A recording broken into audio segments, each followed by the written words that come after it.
हरि ओम। जयति जयति माँ जय जय गंगे, जयति जयति माँ जय जय गंगे।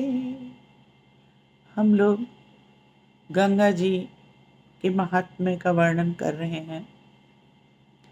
इसके पूर्व हमने अंधकासुर का जो दैत्यराज है तप के विषय में जाना था। अंधकासुर ने बहुत तपस्या की और भगवान शिव से वरदान प्राप्त कर लिया कि वज्र हो, कोई भी अस्त्र शस्त्र उसको परास्त नहीं कर सकता है। और ऐसी अमोघ शक्ति दी कि यदि अंधकासुर उस शक्ति का प्रयोग जिस पर करेगा तो वो व्यक्ति परास्त हो जाएगा, किंतु यदि निहत्थे व्यक्ति पर अंधकासुर उस शक्ति का प्रयोग करेगा तो अंधकासुर स्वयं नष्ट हो जाएगा और उसकी शक्ति व्यर्थ हो जाएगी।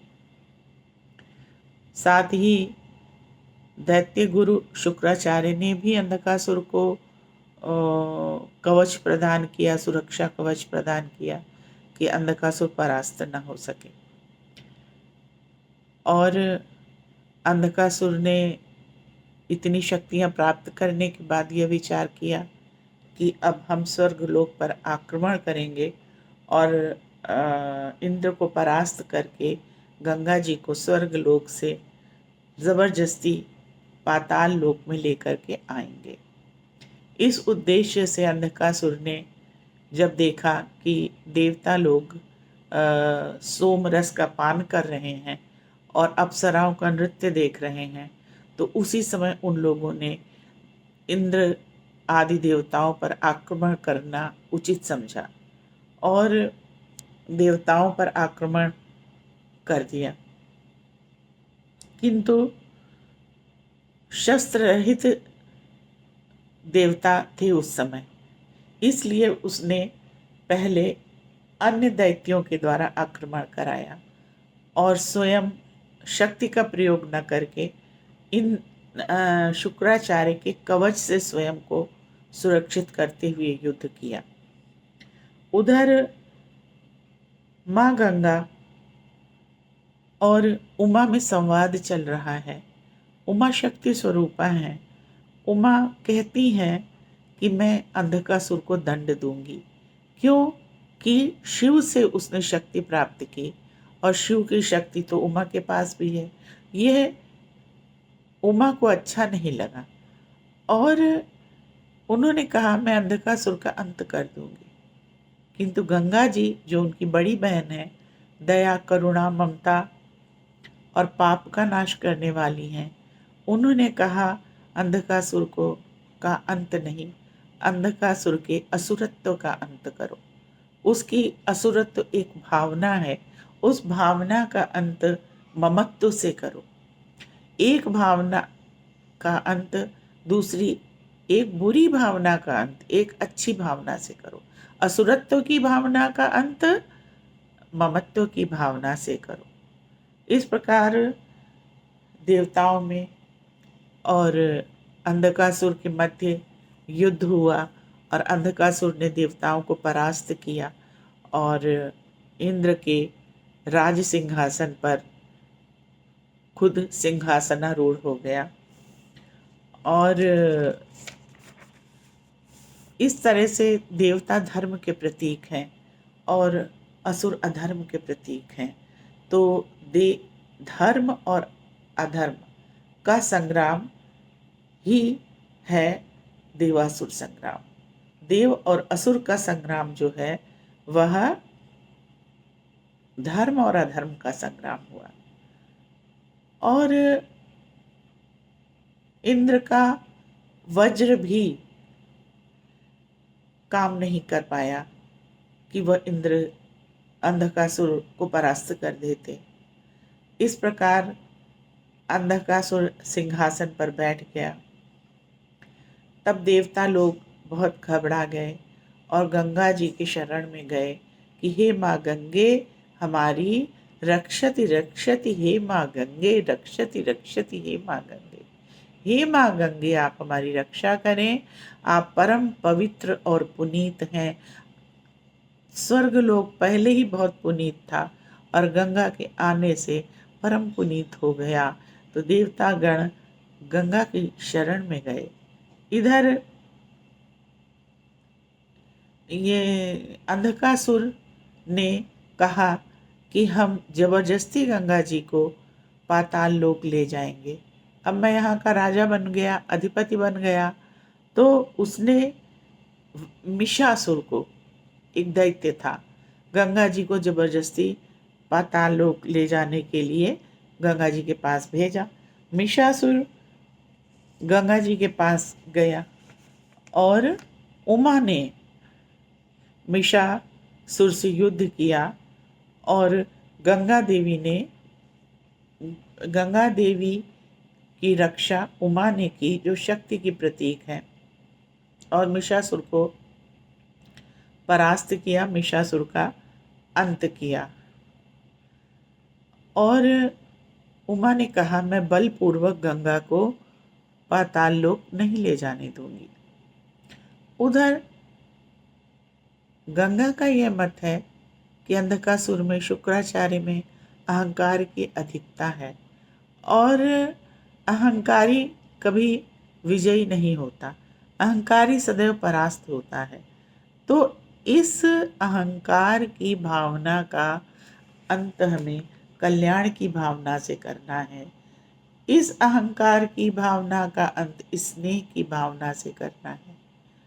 यही उमा और गंगा का मतभेद रहता था। अग्नि स्वरूपा है उमा, शक्ति स्वरूपा है उमा, और तरल हैं, ममत्व रूप हैं, सबका कल्याण करने वाली हैं।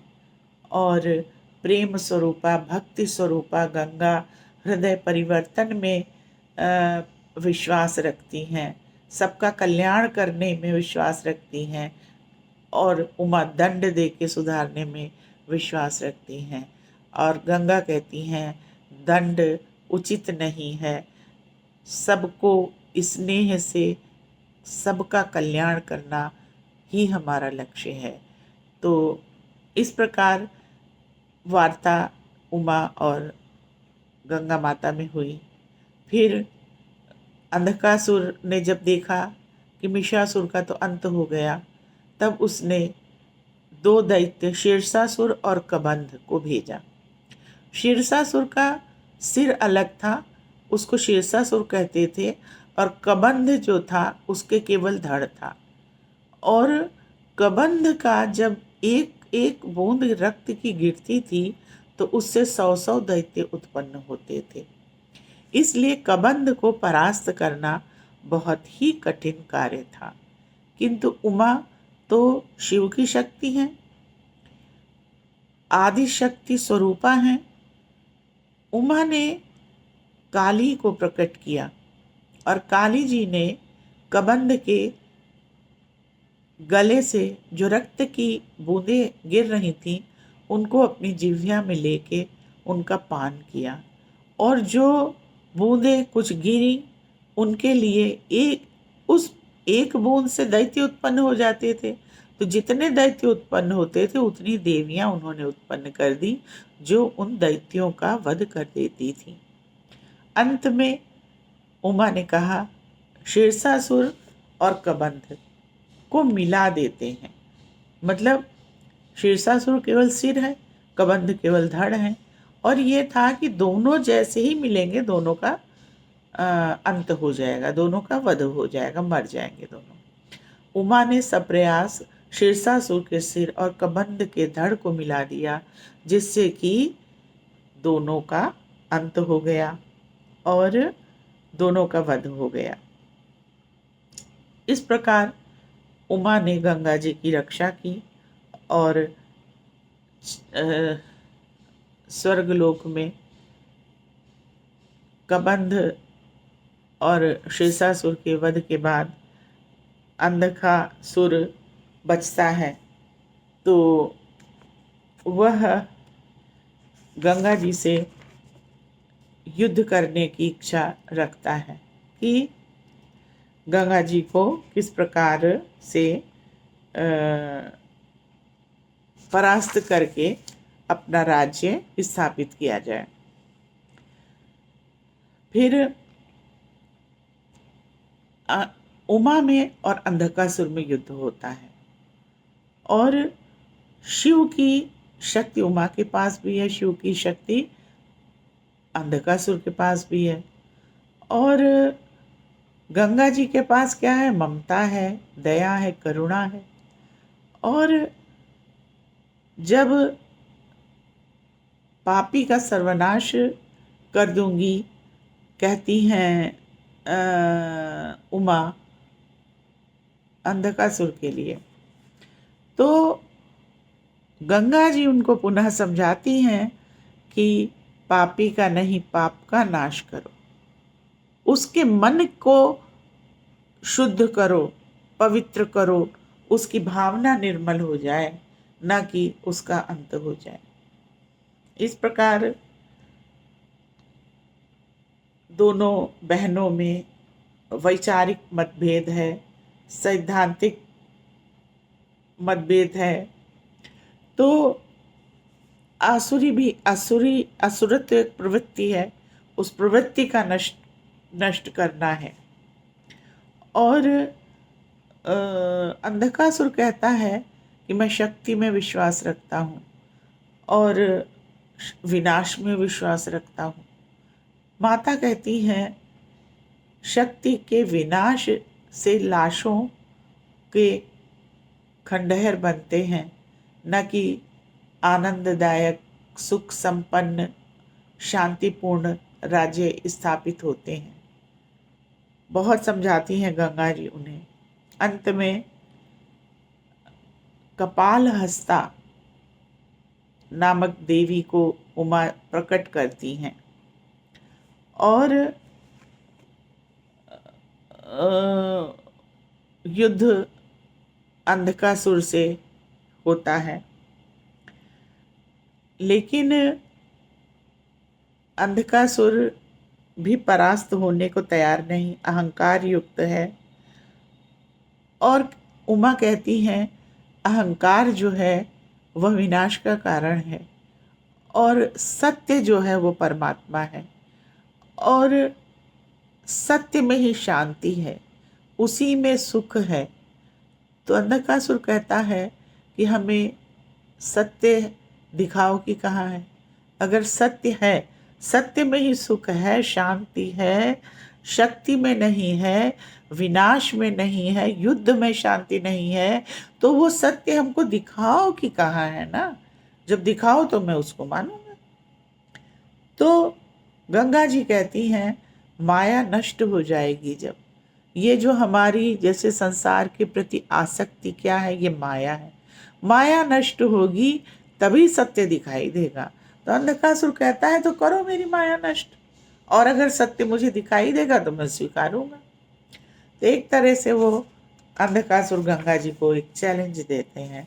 तब गंगा जी ने अपना विराट रूप दिखाया।